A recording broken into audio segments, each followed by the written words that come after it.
شروع اللہ کا نام لے کر جو بڑا مہربان نہایت رحم والا ہے۔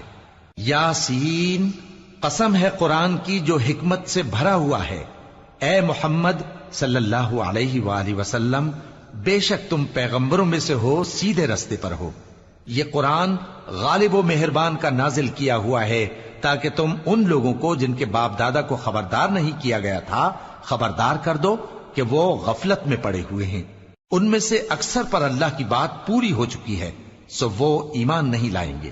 ہم نے ان کی گردنوں میں طوق ڈال رکھے ہیں اور وہ ٹھوڑیوں تک پھنسے ہوئے ہیں، تو ان کی گردنیں اکڑی ہوئی ہیں، اور ہم نے ان کے آگے بھی دیوار بنا دی اور ان کے پیچھے بھی، پھر ان پر پردہ ڈال دیا تو یہ دیکھ نہیں سکتے۔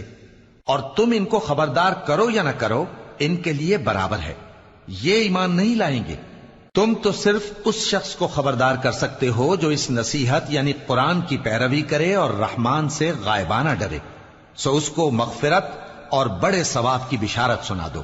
بے شک ہم مردوں کو زندہ کریں گے، اور جو کچھ وہ آگے بھیج چکے اور جو ان کے نشان پیچھے رہ گئے ہم ان کو قلم بند کر لیتے ہیں، اور ہر چیز کو ہم نے کتاب روشن یعنی لوح محفوظ میں لکھ رکھا ہے۔ اور ان سے گاؤں والوں کا قصہ بیان کرو جب ان کے پاس پیغمبر آئے، یعنی جب ہم نے ان کی طرف 2 پیغمبر بھیجے تو انہوں نے ان کو جھٹلایا، پھر ہم نے تیسرے سے تقویت دی تو انہوں نے کہا کہ ہم تمہاری طرف پیغمبر ہو کر آئے ہیں۔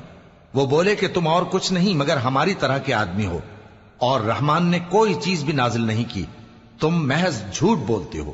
انہوں نے کہا کہ ہمارا پروردگار جانتا ہے کہ ہم تمہاری طرف پیغام دے کر بھیجے گئے ہیں، اور ہمارے ذمے تو صاف صاف پیغام پہنچا دینا ہے اور بس۔ وہ بولے کہ ہم تم کو اپنے لیے منحوس سمجھتے ہیں، اگر تم باز نہ آؤ گے تو ہم تمہیں سنسار کر دیں گے اور تم کو ہم سے دکھ دینے والا عذاب پہنچے گا۔ انہوں نے کہا کہ تمہاری نحوست تمہارے ساتھ ہے، کیا اس لیے کہ تم کو نصیحت کی گئی؟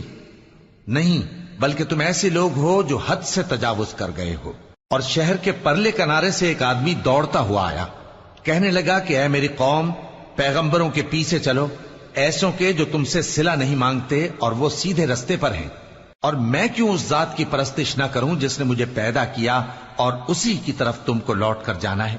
کیا میں اس کو چھوڑ کر اوروں کو معبود بناؤں کہ اگر رحمان مجھے نقصان پہنچانا چاہے تو ان کی سفارش مجھے کچھ بھی فائدہ نہ دے سکے اور نہ وہ مجھے چھڑا ہی سکیں؟ تب تو میں کھلی گمراہی میں پڑ گیا۔ میں تو تمہارے پروردگار پر ایمان لایا ہوں، سو میری بات سن رکھو۔ حکم ہوا کہ بہشت میں داخل ہو جا۔ بولا کاش میری قوم کو پتا چل جائے کہ میرے رب نے مجھے بخش دیا اور مجھے عزت والوں میں شامل کیا، اور ہم نے اس کے بعد اس کی قوم پر کوئی لشکر نہیں اتارا اور نہ ہم اتارنے والے تھے۔ وہ تو صرف ایک چنگھاڑ تھی، سو وہ اس سے ناگہاں بجھ کر رہ گئے۔ بندوں پر افسوس کہ ان کے پاس جب کوئی پیغمبر آتا تو وہ اس سے تمسخر ضرور کرتے۔ کیا انہوں نے نہیں دیکھا کہ ہم نے ان سے پہلے بہت سے لوگوں کو ہلاک کر دیا تھا؟ اب وہ ان کی طرف لوٹ کر نہیں آئیں گے، اور سب کے سب ہمارے روبرو حاضر کیے جائیں گے۔ اور ایک نشانی ان کے لیے زمین مردہ ہے کہ ہم نے اس کو زندہ کیا اور اس میں سے اناج اگایا، پھر یہ اس میں سے کھاتے ہیں، اور اس میں کھجوروں اور انگوروں کے باغ پیدا کیے اور اس میں چشمے جاری کر دیے تاکہ یہ ان باغوں کے پھل کھائیں، اور ان کے ہاتھوں نے تو ان کو نہیں بنایا، تو پھر کیا یہ شکر نہیں کرتے؟ وہ ذات پاک ہے جس نے زمین کی نباتات کے اور خود ان کے اور جن چیزوں کی ان کو خبر نہیں سب کے جوڑے بنائے۔ اور ایک نشانی ان کے لیے رات ہے کہ اس پر سے ہم دن کو کھینچ لیتے ہیں تو اسی وقت ان پر اندھیرا چھا جاتا ہے، اور سورج اپنے مقرر رستے پر چلتا رہتا ہے۔ یہ اس غالب و دانا کا مقرر کیا ہوا اندازہ ہے۔ اور چاند کی بھی ہم نے منزلیں مقرر کر دیں، یہاں تک کہ گھٹتے گھٹتے کھجور کی پرانی شاخ کی طرح ہو جاتا ہے۔ نہ تو سورج ہی سے یہ ہو سکتا ہے کہ چاند کو جا پکڑے، اور نہ رات ہی دن سے پہلے آ سکتی ہے، اور سب اپنے اپنے مدار میں تیر رہے ہیں۔ اور ایک نشانی ان کے لیے یہ ہے کہ ہم نے ان کی اولاد کو بھری ہوئی کشتی میں سوار کیا، اور ان کے لیے ویسی ہی اور چیزیں پیدا کی جن پر یہ سوار ہوتے ہیں، اور اگر ہم چاہیں تو ان کو غرق کر دیں، پھر نہ تو ان کا کوئی فریاد رس ہو اور نہ ان کو رہائی ملے، مگر یہ ہماری رحمت اور ایک مدت تک کے فائدے ہیں۔ اور جب ان سے کہا جاتا ہے کہ جو تمہارے آگے اور جو تمہارے پیچھے ہے اس سے ڈرو تاکہ تم پر رحم کیا جائے، اور ان کے پاس ان کے پروردگار کی طرف سے کوئی نشانی نہیں آتی مگر اس سے منہ پھیر لیتے ہیں۔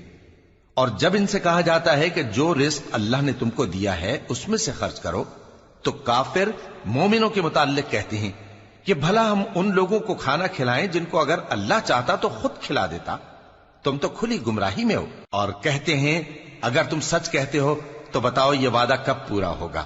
یہ تو ایک چنگھاڑ ہی کے منتظر ہیں جو ان کو اس حال میں کہ باہم جھگڑ رہے ہوں گے آ پکڑے گی، پھر نہ تو یہ وصیت ہی کر سکیں گے اور نہ اپنے گھر والوں میں واپس جا سکیں گے۔ اور جس وقت سور پھونکا جائے گا یہ قبروں سے نکل کر اپنے پروردگار کی طرف دوڑ پڑیں گے، کہیں گے ہائے بربادی، ہمیں ہماری خوابگاہوں سے کس نے جگہ اٹھایا۔ یہ وہی تو ہے جس کا رحمان نے وعدہ کیا تھا اور پیغمبروں نے سچ کہا تھا۔ وہ تو صرف ایک زور کی آواز ہوگی کہ سب کے سب ہمارے روبرو آ حاضر ہوں گے، پھر اس روز کسی شخص پر کچھ بھی ظلم نہیں کیا جائے گا اور تم کو بدلہ ویسا ہی ملے گا جیسے تم کام کرتے تھے۔ اہل جنت اس روز عیش و نشاط کے مشغلے میں خوش ہوں گے، وہ بھی اور ان کی بیویاں بھی سایوں میں تختوں پر تکیے لگائے بیٹھے ہوں گے، وہاں ان کے لیے میوے ہوں گے اور جو وہ منگوائیں گے ان کو ملے گا۔ ان کو پروردگار مہربان کی طرف سے سلام کہا جائے گا، اور وہ فرمائے گا کہ گناہ گارو تم آج الگ ہو جاؤ۔ اے آدم کی اولاد، کیا میں نے تم سے کہہ نہیں دیا تھا کہ شیطان کو نہ پوجنا، وہ تمہارا کھلا دشمن ہے، اور یہ کہ میری ہی عبادت کرنا یہی سیدھا رستہ ہے؟ اور اس نے تم میں سے بہت سی خلقت کو گمراہ کر دیا تھا، تو کیا تم سمجھتے نہیں تھے؟ یہی وہ جہنم ہے جس کے تمہیں دھمکی دی جاتی تھی، جو تم کفر کرتے رہے ہو اس کے بدلے آج اس میں داخل ہو جاؤ۔ آج ہم ان کے منہوں پر مہر لگا دیں گے اور جو کچھ یہ کرتے رہے تھے ان کے ہاتھ ہم سے بیان کر دیں گے اور ان کے پاؤں اس کی گواہی دیں گے، اور اگر ہم چاہیں تو ان کی آنکھوں کو مٹا کر اندھا کر دیں، پھر یہ رستے کو دوڑیں تو کہاں سے دیکھ سکیں گے؟ اور اگر ہم چاہیں تو ان کی جگہ پر ان کی صورتیں بدل دیں، پھر وہاں سے وہ نہ آگے جا سکیں اور نہ پیچھے لوٹ سکیں۔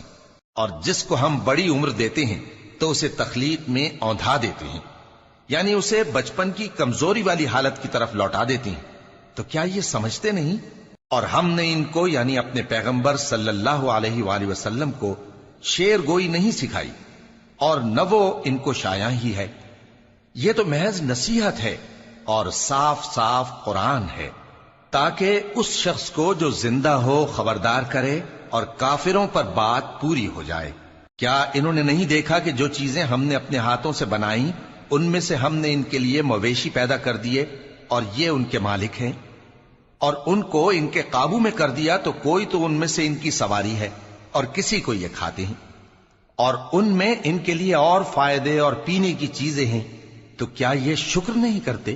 اور انہوں نے اللہ کے سوا اور معبود بنا لیے ہیں کہ شاید ان سے ان کو مدد پہنچے، مگر وہ ان کی مدد کی ہرگز طاقت نہیں رکھتے، اور وہ ان کی فوج بنا کر حاضر کیے جائیں گے تو ان کی باتیں تمہیں غمناک نہ کر دیں۔ یہ جو کچھ چھپاتے اور جو کچھ ظاہر کرتے ہیں ہمیں سب معلوم ہے۔ کیا انسان نے نہیں دیکھا کہ ہم نے اس کو نطفے سے پیدا کیا، پھر وہ تڑاک پڑاک جھگڑنے لگا اور ہمارے بارے میں مثالیں بیان کرنے لگا اور اپنی پیدائش کو بھول گیا، کہنے لگا کہ جب ہڈیاں بوسیدہ ہو جائیں گی تو ان کو کون زندہ کرے گا؟ کہہ دو کہ ان کو وہ زندہ کرے گا جس نے ان کو پہلی بار پیدا کیا تھا، اور وہ ہر طرح کی تخلیق کو جانتا ہے، وہی جس نے تمہارے لیے سبز درخت سے آگ پیدا کی، پھر تم اس کی ٹہنیوں کو رگڑ کر ان سے آگ نکالتے ہو۔ بھلا جس نے آسمانوں اور زمین کو پیدا کیا، کیا وہ اس بات پر قادر نہیں کہ ان کو پھر ویسے ہی پیدا کر دے؟ کیوں نہیں؟ اور وہ تو سب کچھ پیدا کرنے والا کامل علم والا ہے۔ اس کی شان یہ ہے کہ جب وہ کسی چیز کا ارادہ کرتا ہے تو اس سے فرما دیتا ہے کہ ہو جا، تو وہ ہو جاتی ہے۔ وہ ذات پاک ہے جس کے ہاتھ میں ہر چیز کی حکومت ہے، اور اسی کی طرف تم کو لوٹ کر جانا ہے۔